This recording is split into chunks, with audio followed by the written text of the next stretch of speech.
The number of fentanyl cases across Idaho is increasing significantly, but what happens to those drugs once they're seized? KPVI News That Works For You journalist Kylie Gibson answers that question in a special report. Kylie.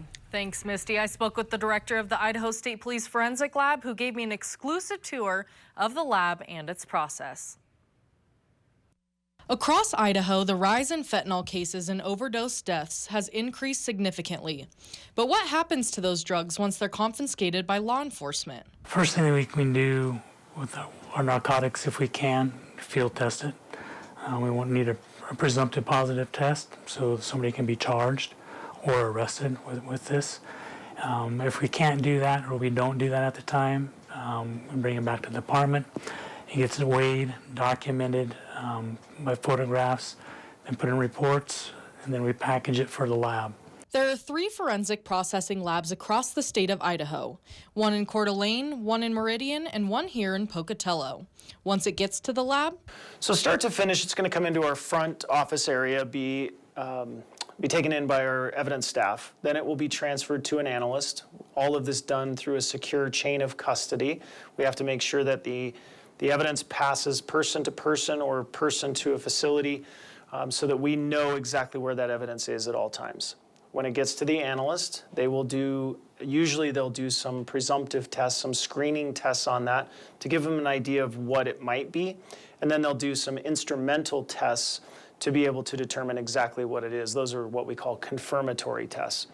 And to do that testing they use? So we have a lot of really expensive equipment here in this laboratory. We've invested millions of dollars recently. We have what we call GCMS, gas chromatograph mass spectrometer instruments. We use those quite a bit. Those are generally used when they're mixed substances. It takes a little bit longer than some of the other instruments that we have, but specifically to fentanyl, generally those are the instruments that we're going to be using for solid dose drugs. Once the testing has identified what the drug is, it is packaged up and sent back to the submitting law enforcement agency. In Bannock County alone, 134 people died from an opioid overdose in 2019. In 2020, that number was 164. And last year, 353 people died of an overdose, a 163% increase in just 3 years.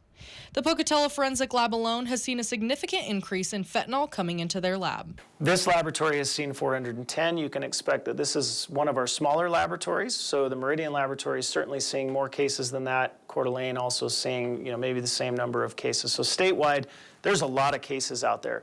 And we were seeing in the tens several years ago. So this has been a dramatic increase in fentanyl.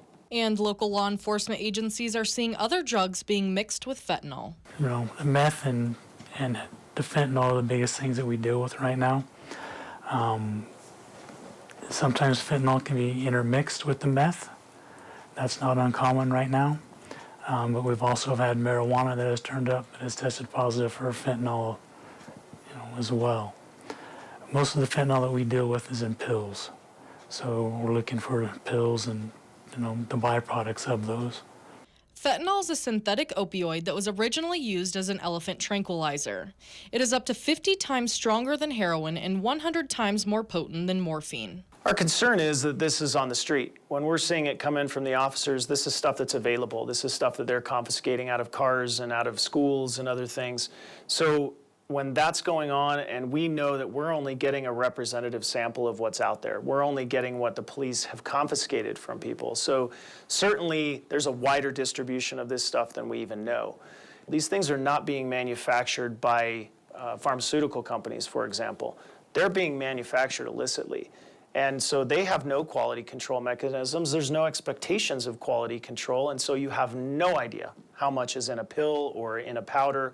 It could be a lot, could be a little, but it's certainly enough to kill you. For more information about the fentanyl crisis, you can visit DEA.gov. Reporting live in the newsroom, I'm Kylie Gibson. Back to you in the studio, Misty.